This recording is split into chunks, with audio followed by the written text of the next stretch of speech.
All right. Hey, everyone. It's time for another deep dive. This one's going to be especially interesting for all you UPSC aspirants out there gearing up for mains and prelims, because today we're tackling a topic that's super relevant for both Indian polity and current affairs. Buckle up. Yeah, buckle up. It's the whole one candidate, multiple constituencies issue, OCMC for short, Right. which, on the surface sounds kind of simple, but trust me, it gets complicated fast. We're basing our deep dive today on a recent Indian Express article that really digs into all the nuances. You're absolutely right. It sounds deceptively simple. Yeah. Candidate runs in multiple constituencies, wins more than one seat. What's the big deal? Just resign from the extras, Yeah, right? exactly. Like problem solved. Well, that's where things get interesting, because it's the consequences of those resignations that really matter. That's what I figured. Like, resigning itself sounds easy enough, but what happens next? I'm guessing it's not that simple. Not at all. So to start unpacking this, let's talk about the financial strain first. Elections in India are a huge undertaking. Oh, yeah? Logistically. And they don't come cheap. Just to give you an idea, the 2024 Lok Sabha elections are projected to cost nearly 7,000 crores. Wow. And each by-election adds another euro 130 crores to the bill. Mm. So all this taxpayer money is going into what could be considered, essentially, extra elections due to this rule, allowing candidates to run in multiple places. Okay, 7,000 crores. That's a seriously big number. I mean, I knew elections were expensive, but that really puts it into perspective. Yeah. And wait, hold on. Are we only talking about, like, official costs here? What? Because I feel like the Indian Express article mentioned something about political parties spending way more than that on top of it, right? You're absolutely right. The official cost is just the tip of the iceberg. Political parties themselves pour enormous amounts of money into campaigning. We're talking upwards of 1.35 lakh crore. Lakh crore. Which is an almost unimaginable amount, honestly. And this raises a very critical question, which is, where is all this money coming from? And the answer is, it's not all transparent donations. This is where we get into the very murky territory of black money and its potential influence on elections, which is, a concept that is absolutely essential for you to understand as UPSC aspirants. So, wow, we're not just talking about wasted taxpayer money here, but like potentially the influence of shady, unaccounted for funds on our entire democratic processes. Right. This is getting a little scary, to be honest. It is a concern, definitely. But, okay, so how does all of this actually connect back to OCMC specifically? Like, what's the direct link here? All right, so let's imagine a candidate wins 2 seats, resigns 1, and that triggers a by-election in that now vacant constituency. Now, who do you think has the upper hand in that by-election? A brand new candidate who might not have as many resources, or the candidate who already just won a major election and probably has the backing of a big party machine? Right. It's almost like giving certain candidates a head start in the race, right? Like they get 2 bites at the apple, so to speak. Exactly. And then what about the candidates who lost the first time around? They have to scramble to get their resources together and try to run again so soon after. Yeah. That just sounds exhausting and probably super difficult. It creates a very uneven playing field. Yeah. Which is why OCMC is seen as unfair by many. So it's not even just about money. It's about how OCMC can actually create this kind of tilted playing field from the get-go. Yeah. And then that could affect the actual fairness of the whole election itself. The article mentions something called parachute candidates, and I got to be honest, I have no idea what that means. Is this like, are we talking skydiving here? No, not skydiving, although it might feel that way to the voters in some cases because these candidates kind of appear out of thin air. A parachute candidate is someone who basically contests an election in a constituency that they have no real connection to, no history of engagement in the community, no local presence. They're outsiders, essentially. Okay, that's a great visual. I get it. So outsiders trying to just drop in and win. Exactly. But how does that relate back to OCMC, though? I'm not seeing the connection yet. Well, think about it. If a candidate can run in multiple places at the same time, they might be more likely to choose a constituency where they think they have a good chance of winning, even if they don't actually know the people or the issues there. Right. They might be parachuted in by their party based on, purely strategic calculations. So someone who has deep roots in the community, who understands the local issues and has built trust over time, they might lose out to this candidate who's essentially a stranger to everyone. Precisely. Yeah, okay. Now I see why that would be a big problem. It really undermines that crucial idea of of local representation and accountability. Yeah. Because if your elected representative doesn't even understand what your community needs, how effectively can they actually advocate for you?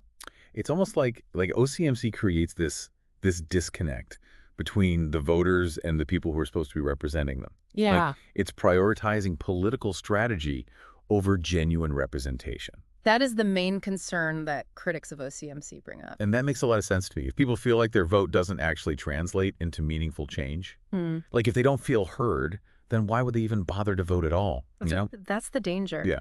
Frequent elections, especially by-elections that are triggered just because someone had to resign another seat because of OCMC, those can lead to voter fatigue, apathy, Totally. cynicism. Yeah. People might start feeling like the whole thing is just a political game that has nothing to do with their lives or their problems. Yeah. So we've gone from wasted money to potentially unfair elections, and now we're talking about a bunch of disillusioned voters.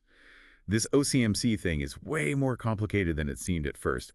Is India the only democracy dealing with this, though? It's not unique to India. A lot of countries used to allow candidates to run in multiple constituencies. Oh, really?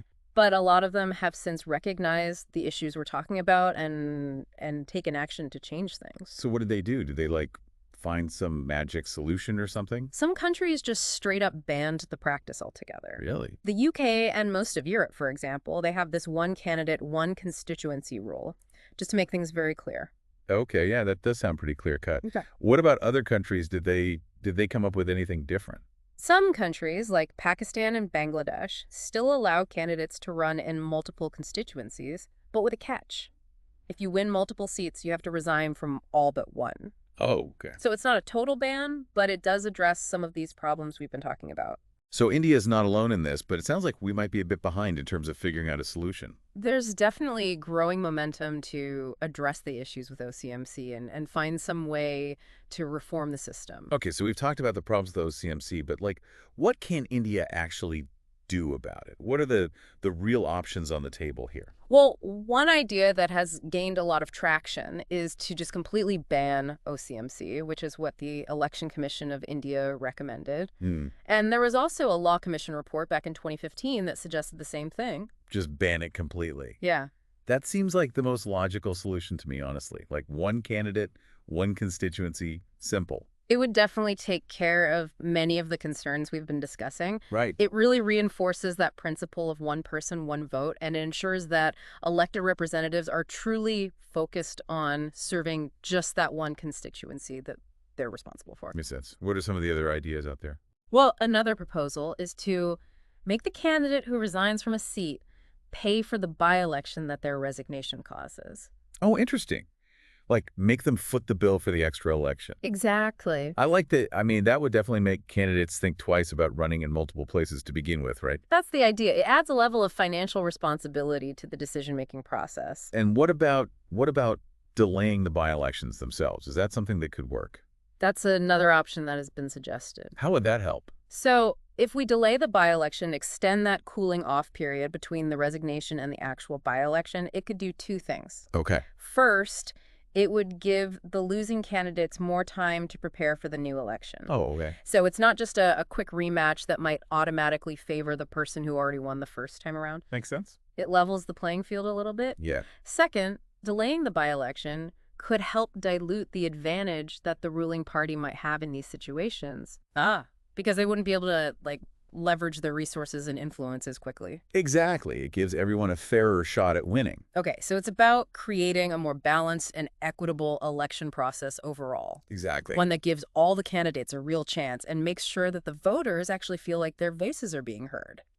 That's the goal. Wow, I'm starting to see just how complex this issue really is. It's not just about changing a rule. It's about really understanding the broader impact that this rule has on the functioning of our democracy. It's bigger than it looks from the outside. It is. This deep dive into OCMC has definitely given me a lot to think about. And for all you UPSC aspirants out there, I mean, this is crucial stuff to really wrap your heads around. This isn't just about acing your exams. It's about understanding the real challenges facing India's democracy and being ready to tackle those challenges as future leaders. Absolutely. OCMC is a perfect example of how how something that might seem like a technical electoral rule, Yeah, actually has huge implications for the whole political landscape. the whole picture. It's a reminder that we have to be very vigilant about protecting the integrity and the fairness of how we run our elections. We've covered so much ground today already, exploring all these different facets of OCMC and the potential pitfalls Yeah, and some possible ways forward. right. It's complicated. There's no easy answers. But understanding all of this is super important for anyone who wants to help shape a better future for India, you know? Absolutely. We're going to be back after a short break to go even deeper into this fascinating topic, so stay tuned. Stay with us. Welcome back, everyone. Before the break, we were talking about all the complexities of this one candidate, multiple constituencies issue, the ripple effect, so to speak, that it can have on elections here in India. Right. It's a topic that really gets to the core of how democratic processes work or don't work. Yeah. And it's definitely something all you UPSC aspirants should be thinking about. Absolutely. We covered how OCMC can drain resources, create an unfair playing field, and even, like erode public trust in the whole system. Right. And you mentioned that some countries have actually banned it completely. Is that a sign that India should seriously consider doing the same thing? It definitely adds weight to the argument for some kind of reform, yeah. The fact that well-established democracies, like the UK and most of Europe, have moved away from allowing this multiple candidacy thing, it suggests that they've realized the problems with it, the inherent flaws, let's say. I'm curious though. Wouldn't political parties here in India resist that kind of change? Yeah. It seems like OCMC gives them certain advantages, right? Strategically. That's a good point. OCMC lets parties, especially the ones in power, maximize their reach, potentially win more seats. Right. It's a tool, basically, to consolidate their power. So yeah, there would probably be pushback if someone tried to ban it. Oh, definitely. From certain groups, for sure. It's almost like a political chess game, isn't it? Kind of, yeah. Parties are moving their candidates around these different constituencies, trying to gain an advantage. Yeah. But where does that leave the voters in all of this? Are their voices even being heard amidst all this maneuvering? That's the key question, right? Yeah. Is OCMC really about the voters? Right. Or is it just about the political parties and their own interests? And if it's the latter, then we need to rethink the whole thing. It goes back to those core principles of representation and accountability, doesn't it? Exactly. If candidates are more worried about winning multiple seats than they are about actually representing the people they're supposed to serve, the system gets distorted, Completely agree.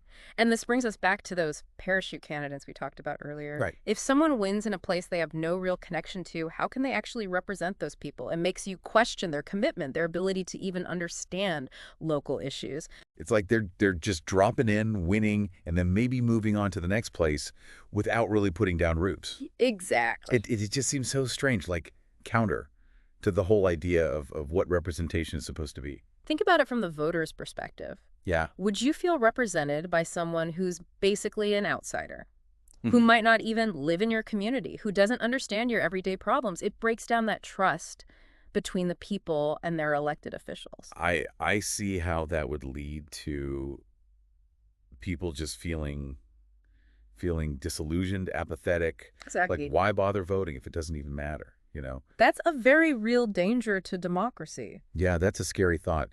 When people lose faith in the whole system, the foundation starts to crumble, right? It does. And that's why it's so important to talk about these things. Absolutely. To really examine how things work, how our political processes are structured. Yeah. And make sure they're actually serving the people they're supposed to serve. Yeah. So, okay, banning OCMC might be the ideal solution, but are there other, smaller steps that could be taken to address some of these concerns? Sure, there are a few other proposals.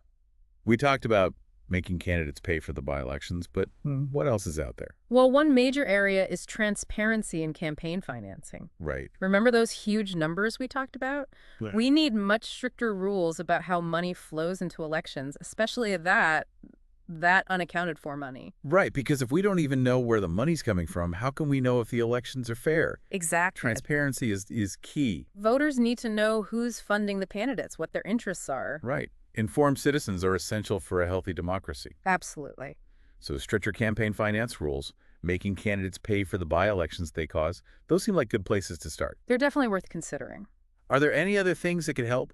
like mitigate the bad effects of OCMC while we figure out a long-term solution? Delaying the by-elections themselves is another possibility. Okay, explain that one. How would that help? Well, if you give more time between when someone resigns and when the by-election happens, it could help in a couple of ways. Right. First, it gives the losing candidates from the first election more time to, regroup, rethink their strategy, build a new campaign. So it's not just an instant rematch that favors the person who already won. Exactly. It levels the playing field a bit. Okay. Second, it can lessen the advantage the ruling party usually has in these situations. Because they can't just use their resources and influences quickly. Exactly. Okay, so it's about creating a more balanced and fair process. Yeah, giving everyone a real chance, making sure voters feel like their voices actually matter.